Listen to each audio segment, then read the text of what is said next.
좋은 날입니다. 성령님께서 오늘도 여러분의 심령 가운데 은혜와 평강으로 함께 해주시기를 주님의 이름으로 축복합니다. 오늘은 가정세미나 제4과의 두 번째 시간입니다. 지금 우리가 친밀감, 부부관계에서의 친밀감, 가족 안에서의 친밀감에 대한 이야기를 하고 있습니다. 많은 가정이 깨어져 있기 때문입니다. 혹은 이혼하지 않고 같이 산다고 해도 사실은 마음을 터놓고 신뢰하는 친밀감, 하나된 관계 속에 사는 부부들이 많지 않다는 것을 저는 알고 있습니다. 그래서 오늘 두 번째 시간에서는 결혼에서의 친밀감이 기본 원리이다. 결혼 생활에서 가장 중요한 원리는 친밀감이다. 하나됨이다. 이것이 오늘 중요한 제목입니다. 이 두 번째 큰 주제하에 작은 제목은 말씀드린다면, 하나님께서 우리에게 남녀를 하나로 묶어서 결혼해서 한 가정을 이루게 하신 가장 중요한 의도는, 하나님이 그렇게 하신 이유는 우리에게 친밀감을 가르치기 위한 것입니다.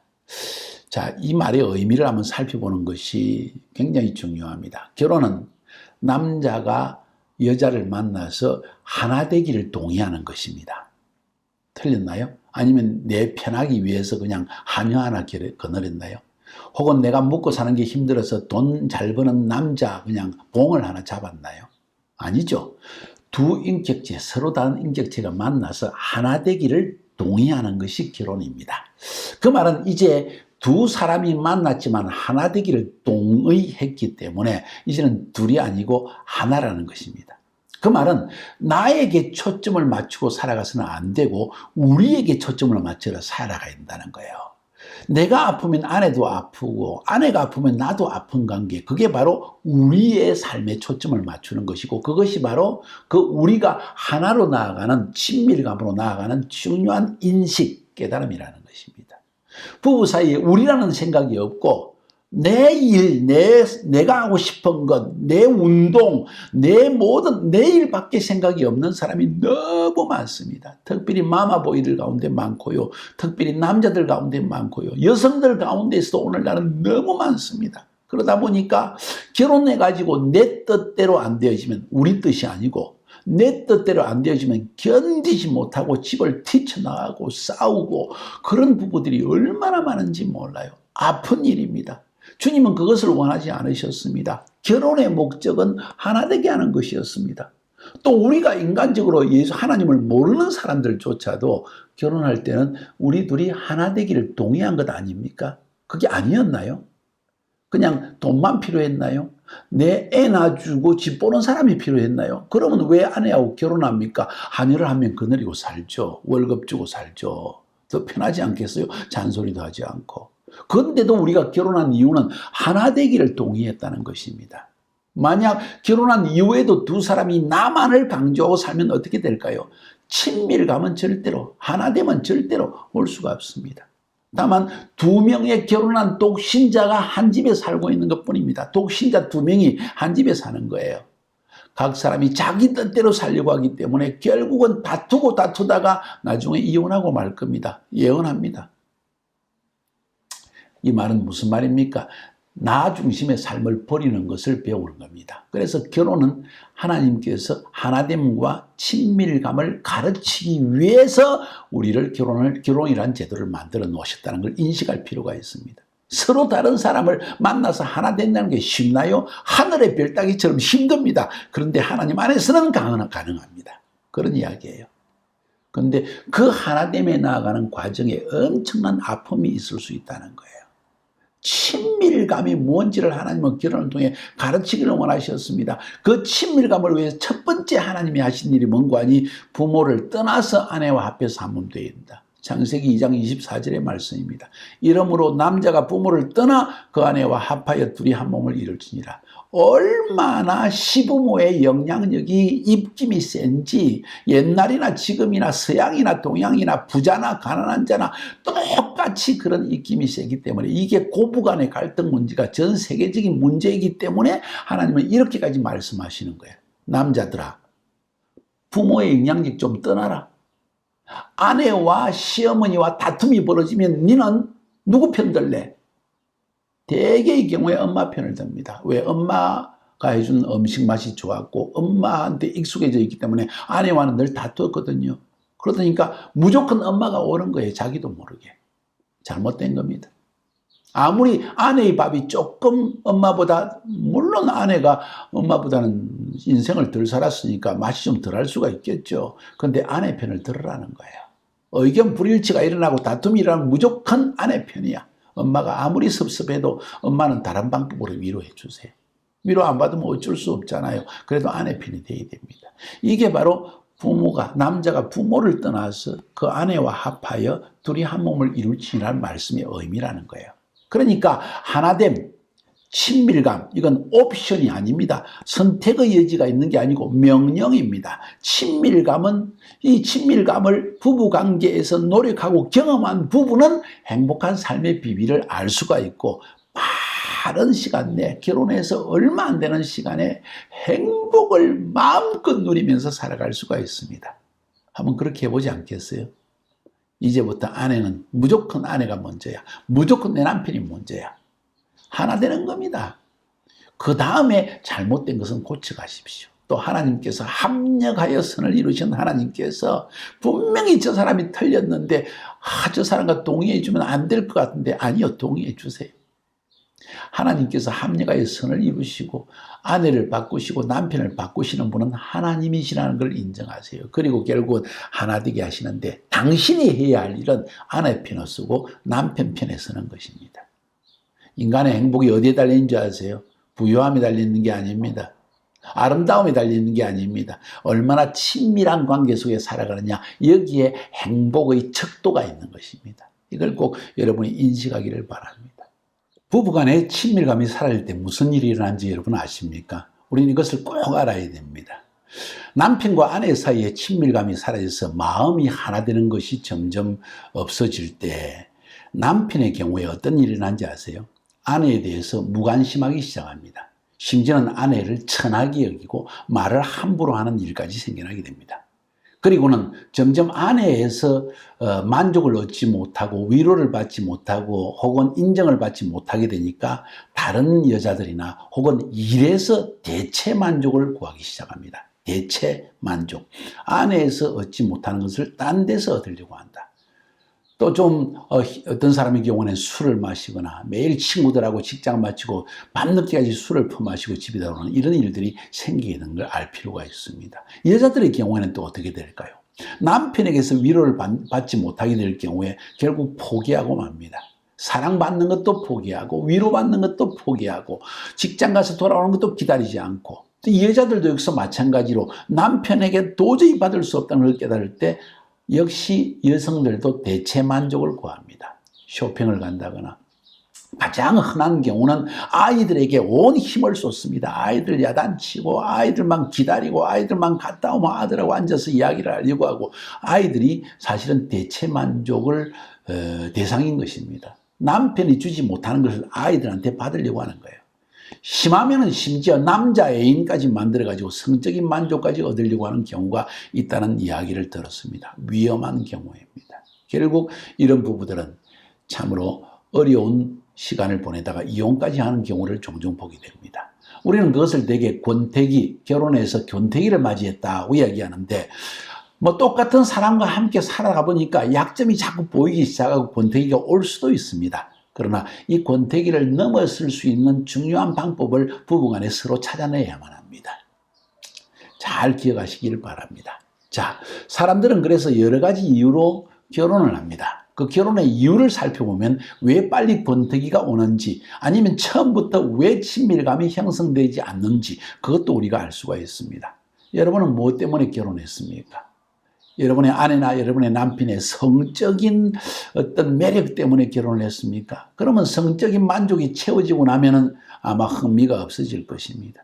경제적인 문제를 해결하기 위해서 결혼했습니까? 이제 결혼해가지고 경제적인 문제가 해결되어지고 돈이 좀 있고 난 다음에 참된 만족을 얻을 수 없을 것입니다. 친밀감을 추구하지도 않을 것입니다. 아들을 낳기 위해서 결혼했습니까? 아들 낳고 난 다음에 아내에게 대한 친밀감이 있을까요? 없겠죠. 외로움에서 벗어나고 싶어서. 여러분, 다 나쁜 것은 아니지만 목적은 잘못된 것입니다. 제가 뭘 이야기하는지 아세요? 결혼한 목적은 우리가 하나 되기 위한 것이라는 걸 알아야 된다는 거예요. 하나 되어서 하나님께서 우리 부부를 향하여 가지신 뜻을 이 땅에서 성취하기 위해서, 쉽게 말하면 부르심을 성취하기 위해서 뿐만 아니라 우리를 통해서 하나님을 믿고 하나님을 예배하는 경건한 후손을 얻게 하기 위해서 우리를 부부되게 한 거예요. 혹은 육신의 자녀뿐만 아니라 우리를 통해서 영적인 무수한 자녀가 만들어져서 그들과 함께 하나님을 예배하는 그러한 가정, 큰 가정을 이루기 위해서 여러분을 아내와 남편을 하나 되게 하셨다는 것을 알 필요가 있습니다. 다시 묻습니다. 여러분은 무엇 때문에 결혼했습니까? 결혼의 목적이 뭐냐는 거예요. 성적 만족? 경제적인 만족? 아들 낳기 위해서? 외로움에서 벗어나기 위해서? 아닙니다. 중요한 목적은 우리가 하나 되는 것입니다. 여러분, 오늘부터 아내를 한번 다른 눈으로 한번 쳐다보세요. 남편을 또 다른 눈으로 한번 쳐다보세요. 우리가 하나 되게 하기 위해서 하나님께서 우리를 묶으셨다. 그러면 이젠 나의 계획, 내가 원하는 것, 내 원하는 것이 아니라 우리가 원하는 것이 뭔지를 한번 찾아봐야 되겠다 하는 새로운 관점으로 한번 부부관계를 쳐다보지 않겠어요? 여기에 열쇠가 있습니다. 여기에 해결책이 있다는 거예요. 하나님 안에서 결혼의 목적을 바로 알지 못하면 부부를 하나 되게 하신 하나님의 목적을 알 수 없다는 거예요. 두 가지를 제가 말씀드렸잖아요. 하나님은 우리를 하나 되게 하여서 하나님이 이루시고자 하는 그 일이 있다. 부르심이 있다. 그걸 알아야 됩니다. 인생의 목적이 거기에서 나오는 거예요. 뿐만 아니라 경건한 후손을 얻게 하기 위해서 하나님이 우리를 친밀한 동역자가 되게 하신다. 마음이 하나 돼야 하나님의 부르심을 성취할 수 있고 행복할 수 있고 또 자녀를 낳아서도 우리가 행복하기 때문에 우리 사이에 태어난 이 귀한 자녀가 하나 될 수 있지 않겠어요? 그런 이야기입니다. 마지막으로 오늘 말씀드리고 싶은 것은 결혼에서의 참된 친밀감은 성취될 수 있다 하는 말씀을 드리고 싶어요. 왜 이 말씀을 드립니까? 아무리 성격이 틀리고 그래서 얼마나 많이 여러분의 부부가 다투었다 할지라도 정말 이제는 있으나 마나한 인생을 서로 살고 있다고 그렇게 고백하는 사람들도 종종 들었습니다. 그런데도 여러분이 꼭 알아야 할 것은 결혼의 목적은 하나님이 부부를 하나 되게 하신 중요한 이유는 친밀감을 가진 한 몸을 만들기 위해서 영혼 육이 하나 된 이 몸을 만들기 위해서 우리를 결혼하게 하셨기 때문에 이건 반드시 성취될 수 있다는 거예요. 중요한 것은 어떻게 부부 사이에 친밀감을 성취할 수 있는가 하는 것이 중요한 문제입니다. 다음 시간에 좀 더 본격적으로 그분에 대해 말씀드렸지만은 오늘 서론적으로 여러분에게 미리 가르쳐 드리고 싶은 것, 정말 여러분 하나 되기를 원하십니까? 부부 사이에. 그러면 자기의 이기적인 욕망에 대해서 죽어야 합니다. 자기의 이전의 삶의 부모로부터 물려받았던 습관에 대해서도 죽어야만 합니다. 나 자신이 어떤 습관을 가지고 내가 얼마나 이기적인 인간이었는가에 대해서는 깨달음이 와야 됩니다. 세 가지를 말씀드렸어요. 이기적인 욕망에 대해서 죽어야 되고 또 자기가 지금까지 살아왔던 습관에 대해서 죽어야 되고 또 세 번째로 내가 얼마나 이기적이고 이런 악한 습관 속에 있는지를 깨달아야 한다고 말씀드렸습니다. 나 자신을 보는 눈이 있어야 된다는 거예요. 이것이 바로 부부를 하나 되게 하고 친밀한 한 몸으로 만들어 나가는 가장 중요한 비결입니다. 여러분 부부 생활에 진정한 친밀감이 있는지 없는지를 알 수 있는 중요한 세 가지의 가치가 있습니다. 뭔지 아세요? 첫 번째, 나는 당신을 위해 산다는 마음이 있냐는 거예요. 희생하는 마음입니다. 이게 없다면요, 하나 되면 거의 일어나지 않습니다. 저 사람이 나를 위해 사는구나, 저 사람이 나를 위해서 희생하는구나 하는 그 마음, 희생하는 마음, 나는 당신을 위해 산다 하는 것이 느껴질 때 나도 마음이 열려지고 하나가 되어지는 거예요. 저희 아내가 점심 한 끼 한식으로 이 터키에서 밥을 해주는데요, 그 힘든 가운데에서도 어디 알아내가지고 배추를 찾아내서 1시간을 차를 타고 가서 배추를 사와서 집에서 김장 얼마나 힘든지 아세요? 요새 김장 사먹지 하는 사람 별로 없거든요. 근데 여기는 팔지 않으니까 그걸 일일이 양념을 버무리고 해가지고 그걸 만들어서 줄 때 그 마음, 희생의 마음이에요. 저는 그게 너무 고마워요. 그래서 그냥 정말 저도 할 일이 많지만은 김장 만드는 거, 배추를 사온 거 보면 여보 언제 만들 거야? 오늘 오후에 만드는데 그러면 내가 내려가서 도와주려고 하면 여보 올라가서 빨리 녹화하세요. 자기가 희생하겠다는 거예요. 나를 위해 살겠다는 거예요. 저 말이 얼마나 그 마음이 고마운지. 그래서 저는 대신에 2층 전체는 제가 그냥 아내와 함께 서는 방하고 화장실하고 뭐 전부 다 매일 닦습니다. 매일 청소해요. 아내가 깨끗한 걸 좋아하기 때문에.